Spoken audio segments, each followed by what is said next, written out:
दोस्तों, हम सभी जानते हैं कि क धन म धन ल कमल होता है। इसी प्रकार विद्या धन आलय विद्यालय होता है। परंतु आखिर ऐसे कौन से नियम हैं जो क के बाद म ही आया, फिर ल आया और कमल बना?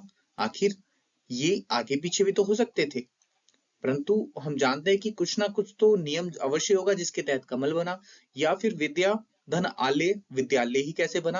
हो सकता था कि आलय पहले आ जाता और विद्या बाद में आता, परंतु जरूर कुछ ना कुछ नियमों के तहत ही ये शब्दों का निर्माण हुआ है। कि ये तो हमें जानते हैं कि यहाँ अक्षरों से ये शब्द बना है और ये दो शब्दों से मिलकर एक शब्द बना है।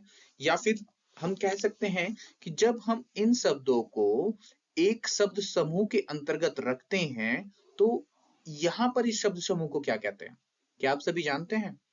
आखिर कौन से वो नियम होंगे जिसमें कमल पहले नंबर पे है, विद्यालय दूसरे, जाता तीसरे और ह चौथे नंबर पर? हो सकता था कि इसको पहले रखा जा सकता। क्या आप सभी इन नियमों को जानते हैं?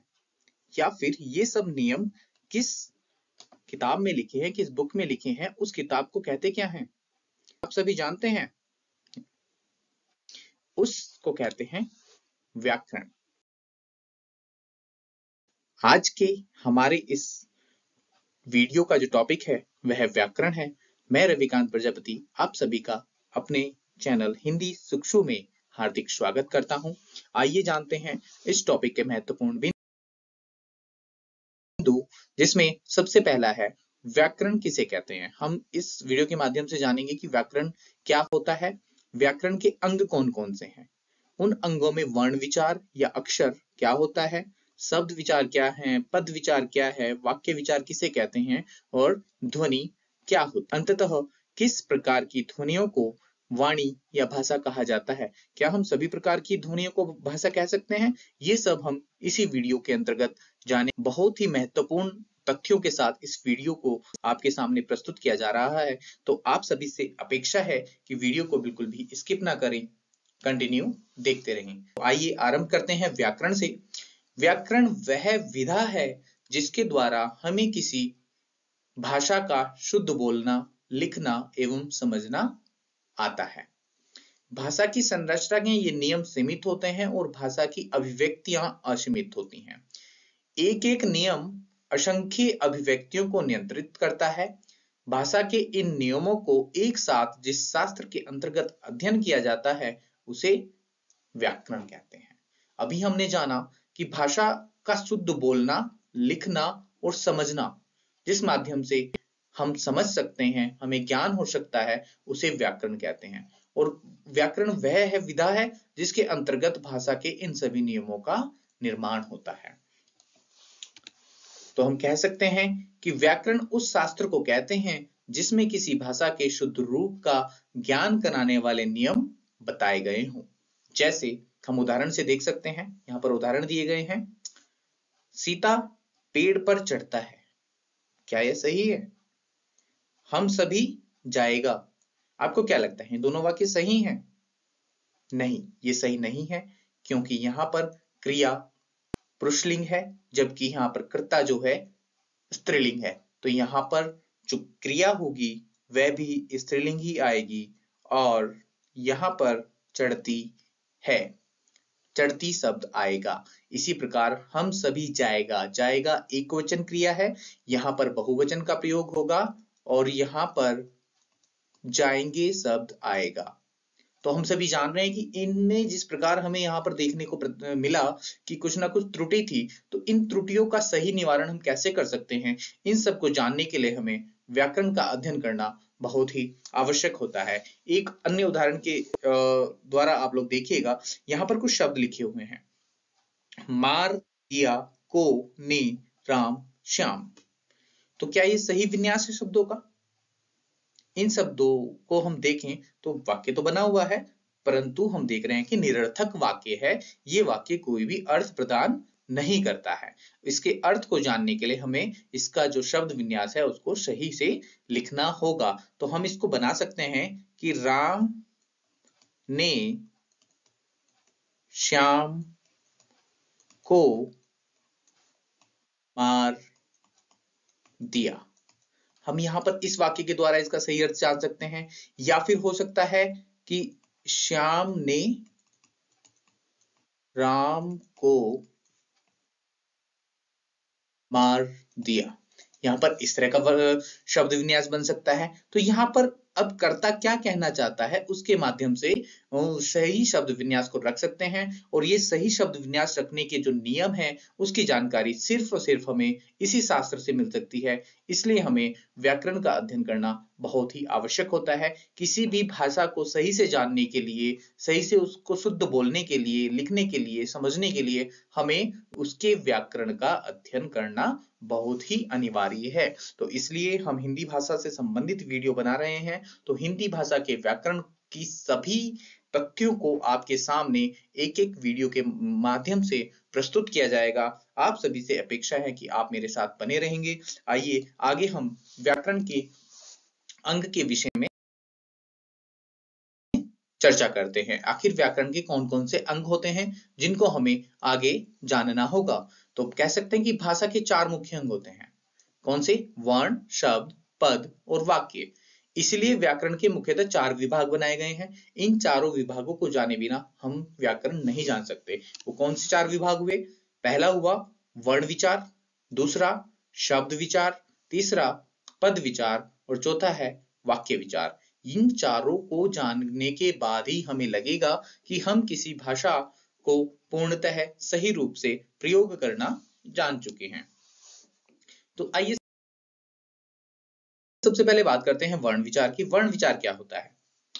भाषा की उस छोटी ध्वनि इकाई को वर्ण कहते हैं जिसके टुकड़े नहीं किए जा सकते हैं, जैसे अ, ब, म, क, ल, प आदि। अब हम देख रहे हैं कि अ स्वर है। स्वर सबसे छोटी वह ध्वनि होती है जिसके टुकड़े नहीं किए जा सकते, परंतु ये जो सब हमें मिले हैं ये क्या है? अक्षर हैं। तो यहाँ पर हम वर्ण या ऑब्लिक अक्षर की बात कर रहे थे। ये अक्षर कैसे हुए? क्योंकि व्यंजन जो होता है अपने पूर्ण रूप में नहीं होता है। प्रत्येक व्यंजन को पूर्ण करने के लिए उसमें हमें क्या करना होता है? स्वर को मिलाना होता है। जो भी स्वर उससे मिलेगा वह तभी अक्षर बन पाएगा। तो ब में अ मिलके तब पूरा ब बना।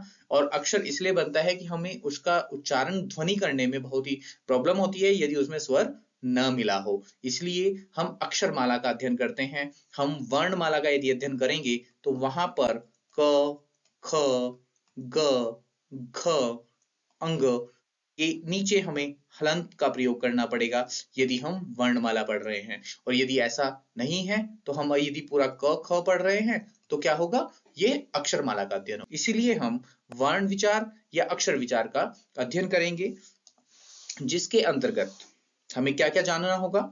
वर्णमाला क्या होती है, वर्णों के भेद क्या हैं, उनके उच्चारण, प्रयोग, संधि, कंठ ध्वनि क्या है, तालव्य ध्वनि क्या है, मूर्धन्य, दंत्य, औष्ठ्य ये ध्वनियां कौन सी होती हैं, उष्म व्यंजन क्या होते हैं, अंतःस्थ व्यंजन क्या होते हैं, इन सब का अध्ययन हमें कहाँ मिलेगा? इन सब का अध्ययन हमें मिलेगा वर्ण विचार के प्रकरण पर। जब हम वीडियो बनाएंगे वर्ण विचार की तो ये जितने भी तथ्य हैं और भी बहुत सारे पॉइंट हैं जो हमें इसके अंतर्गत लेने। यदि किसी प्रतियोगी परीक्षा को हमें पास करना है, हमें क्रैक करना है, तो हमें प्रत्येक तथ्यों का, प्रत्येक प्रकरणों को डीप स्टडी करनी पड़ेगी, गहनता से उसका अध्ययन करना पड़ेगा। तो मैं प्रत्येक टॉपिक पे बहुत ही गहन अध्ययन के बाद वीडियो प्रस्तुत करूंगा जो आप लोगों के लिए लाभदायक सिद्ध होगी। इसके बाद जो दूसरा टॉपिक होगा वह है शब्द विचार। शब्द विचार क्या होगा, आखिर वो क्या होता है? हम देखते हैं वर्णों के उस मेल को शब्द कहते हैं जिसका कुछ अर्थ होता है। मतलब वर्णों के सार्थक समूह को शब्द कहते हैं जिसका कोई अर्थ हो, सार्थक अर्थ हो, निरर्थक वह ना हो। जैसे हमने कमल का भी एग्जाम्पल आरंभ में ही लिया था, उसके बाद राकेश, भोजन, पानी, कानपुर आदि। हम सभी जानते हैं कि इनका कुछ ना कुछ अर्थ है ना, निरर्थक ये शब्द नहीं है। तो इसमें हम शब्द रचना क्या होती है, उनके कौन कौन से भेद हैं, उनके प्रयोग क्या है, तत्सम, तद्भव, देशज, विदेशज, संकर, ये शब्द कौन से होते हैं, रूढ़ शब्द क्या होता है, योग रूढ़ किसे कहते हैं, यौगिक शब्द क्या है, ये सारे के सारे तथ्य मिलेंगे हम जब हम शब्द विचार पर विस्तृत वीडियो आपके सामने प्रस्तुत करेंगे। हम उस वीडियो के माध्यम से आपस में चर्चा कर रहे होंगे। तो शब्द विचार के बाद हम लोग आता है पद। आखिर पद किसे कहते हैं? हम शब्द जान जाएंगे, शब्द क्या होता है, उसके बाद पद क्या है। जब किसी सार्थक शब्द का प्रयोग वाक्य में होता है तो उसे पद कहते हैं।